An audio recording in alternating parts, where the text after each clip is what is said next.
Hey guys, my name is Jesus Sanchez, and I want to say welcome to the first episode in a series that I'm developing here on my channel. On this series, I'm going to specifically be talking about two of my favorite passions, which are music and film. So, music and film, they've pretty much coexisted alongside each other ever since, film was created.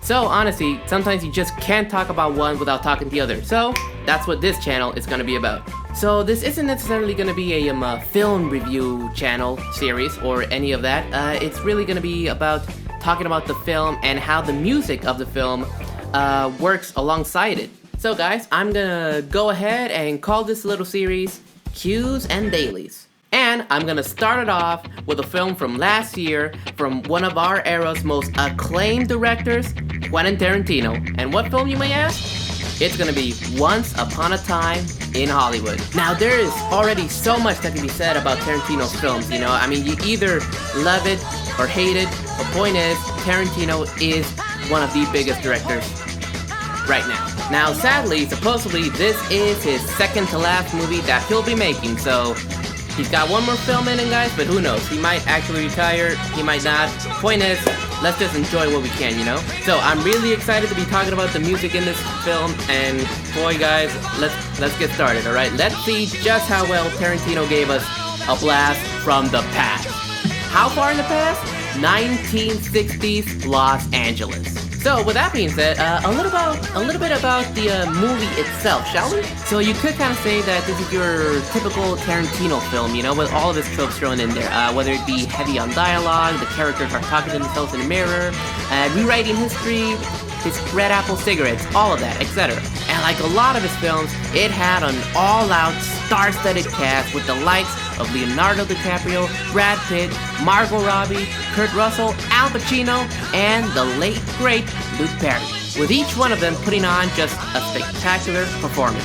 And the film itself took home a good share of awards too, such as the Golden Globe for Best Screenplay, the Academy Award for Best Production Design, and both the Golden Globe and Academy Award for Best Supporting Actor going to Brad Pitt. And now, guys, one aspect that I just love about this movie and a lot of Tarantino's movie in general is just how well he really put the setting together. It's just incredible how he took every little detail, you name it, from the clothing, to the cars, to the billboards, to the streets.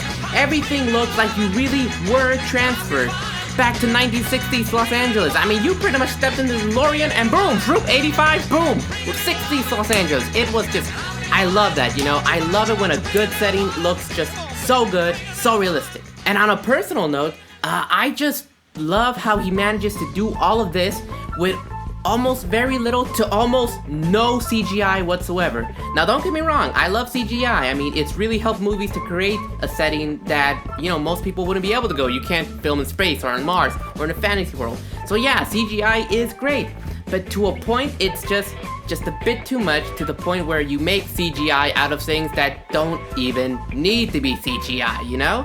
Yeah, I'm looking at you, CGI gun. So yeah, gotta give it up for Tarantino on the setting. Just spectacular. Masterclass on that. And of course, the way Tarantino delivered the music for this film, just perfect. How perfect did he choose the music for this film? Let's talk about that, cause damn it, I love it. So for the film, Tarantino actually acquired archived recordings of the KHJ radio station from 1968 through 1969. Actual recordings from an actual radio station that doesn't exist anymore. He went that far for it. Oh my goodness. It's a total of 14 hours just listening through tracks after tracks, putting it together with the film, and I loved how all of that was delivered, especially through the driving sequences. I mean, you see our main characters driving along all cool, and you see the 60s setting, and you see them just cruising around. It's just, that's really just immersing you in the movie, in the setting, right there alongside the characters, just jamming out to that. Oh my goodness. Now that is really going above and beyond. And of course, if you're a longtime Tarantino fan, you'll know that usually when it comes to music in his films, he tends to use already pre-existing pieces, you know? Of course, with the exception of The Hateful Eight, which actually had its own original score. Which, we could talk about that later on in the future if you guys want. So personally, guys, I just thought this was just such an incredible, amazing, creative way to use source music.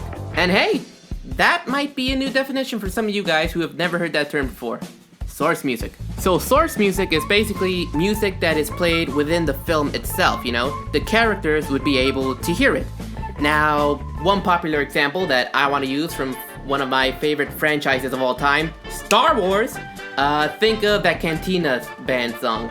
They're in the cantina and the band is actually playing the song, everybody hears it, it's within the movie. Now take anything that John Williams composed for that movie, any piece of the score, whether it's Leia's and Han's theme or the Imperial March. It's music that we, the audience, hear. Think of it as like outside the fourth wall. The characters don't hear it, but we know it's there. It's used for the characters, for the setting, all of that. So you see, source music within the film. Anything that is not within the film that the characters can hear, we can. Not source music. Hopefully that's clear enough. Now there are two scenes that I personally loved in this film that did a really good job of doing this, and that's really what we're gonna be talking about here right now. So let's get down to it. So the first scene that I really want to talk about, and keep in mind there will be spoilers here at the end, so you've been warned, is when Brad Pitt's character Cliff Booth arrives at Spawn Ranch. So what's going on here is that Booth is dropping off Pussycat, one of the characters that he's been getting kind of flirtatious with throughout the film. Picks her up, drops her off at the ranch, and he meets the rest of the Manson family, or cult family, whatever you want to call them. They were a bunch of crazy hippies. Now, thanks to the history surrounding this, we know who these people are and just what they do, you know, later on. So having them all in that scene where like they're just kind of around and giving these blank, icy, lifeless stares towards Booth is just incredibly unsettling, you know? And then eventually Booth wants to go into this cabin where one of his old friends, the owner of the ranch, George Spahn, he wants to just go in and say hi, you know? And they're just like keeping him from wanting to go in there. Like, holy crap, they're hiding some kind of secrets. I mean, did they kill him? Who knows? So when it comes to the source music, it's when Booth enters the cabin and you hear Bernard Herrmann's score, the radiogram from The Curtain, being played. Now right here, this is a great example of source music. Why, you may ask? Because we can see Dakota Fanning's character, Squeaky. She's channel surfing in the cabin, and we could assume that she landed on the film Torn Curtain while she was channel surfing, and the theme just started playing. So you see right there, that's an example. The song right there, the theme, the radiograph, is coming from the television, from the movie, within the movie. So Cliff is hearing it, and the whole eeriness and the strings of just how it sounds really plays into just how unsettling this whole scene is, with the Manson family there being all creepy and shit, and Booth like just having to go through that and talk to them. Like, it's just so fitting for the mood. Like, I love it. It gave me a bit of goosebumps. I think I'm even sweating just thinking about it right now. Like, oh my goodness. And so eventually, Booth does meet George. He's fine, sort of. He's blind now. But yeah, so kind of relief right there. He's fine. He just might get out of there just fine. And then what happens next? So he exits the cabin, and now all the members of the Manson family at Spawn Ranch, well, they want him out of there. And as he's approaching his car, wouldn't you know it, one of those guys just slashes his tires. Man, I love this scene, guys. Now he brings out the spare in the trunk, and he orders this psychotic hippie dude to fix it. Now he refuses, and what the hell happens? Well, we get a great scene where Cliff Booth is just beating the hell out of this dude into a bloody pulp until he finally decides to fix his tire. Just such a badass scene. I freaking loved it. It really showed us that like Booth can really like handle himself in a fight, you know, especially earlier in the film where he had a little sparring session with Bruce Lee. It just shows he's a badass stuntman, y'all. Shit. So we also have a good example here of something that is non-source music. So during this scene, we have Don't Chase Me Around by Barry Melton playing. Now it is playing, but there is nobody within the film, or there's no piece of technology or anything such as radio playing it. So it is music that is coming from outside the boundaries of the fourth wall. This piece of music is heard by the audience but not the characters, and it's really there to enhance this scene. And boy does it enhance it, because like you guys probably tell, I just love this scene where he's just acting like such a badass and just beating the hell out of that guy. I mean, that probably got him that Oscar. So this scene, awesome. Now, an even bigger spoiler for some of you guys who don't want any, but I'm gonna talk about it, because I'm gonna talk about the last and final scene in this movie, because damn it, I loved it. So again, warning, spoilers. Now, for those longtime Tarantino fans who are very much familiar with like his taste and everything, you'll notice that he is, once again, rewriting history. Now, due to the commotion that Booth stirred up at the Spawn Ranch, the Manson family has now decided to go and kill him at his home instead of killing Sharon Tate. And oh boy, you think, oh no, here's where the gruesomeness comes. It does, in a different way though. So now how this scene starts setting up, oh my goodness. So Booth turns on the radio while he's on an acid trip. I kid you not, he is on an acid trip. And we have Leo's character, Rick Dalton, chilling in the back in the pool. And his wife is trying to sleep, but of course she can't with the loud music, typical. And the Manson family is about to break in and commit the atrocities, or so we thought. And of course, I gotta talk about the music, of course. So the song playing on the radio is You Keep Me Hanging On by Vanilla Fudge, and it serves as our source music here because it is being played within the radio that Cliff is using in the film. And he can hear it. He's jamming out to it. And oh my goodness, you see, I love how everything blends into this one scene at the end, our climax here. You see, like, this is supposed to be the infamous home invasion / murder of Sharon Tate, but replacing it with Booth and his friends. But you see, Booth being on that acid trip, along with the 60s rock source music playing in the background, it just downplays everything that we thought going in as audience members we were going to experience, you know? The atrocities and the murder. But no, it's not. But rather, Tarantino just flips it all around with Booth laughing in their faces and not taking it seriously again while he's on an acid trip and rock and roll music playing, and then they start laughing eventually. I mean, the tragic Manson murders were completely flipped around in this timeline of the Tarantino universe. And we got this! What do I mean when I say we got this? Oh, let's talk about what happens. So, Booth proceeds to beat the living hell out of these invaders. My goodness, it was a thing of violent beauty. He orders his dogs to attack them too, starts ripping some of them to shreds. He is able to nail one in the face with a can of dog food while he's still on an acid trip, keep in mind. He delivers a deadly head stomp to one of them on the footsteps of his door.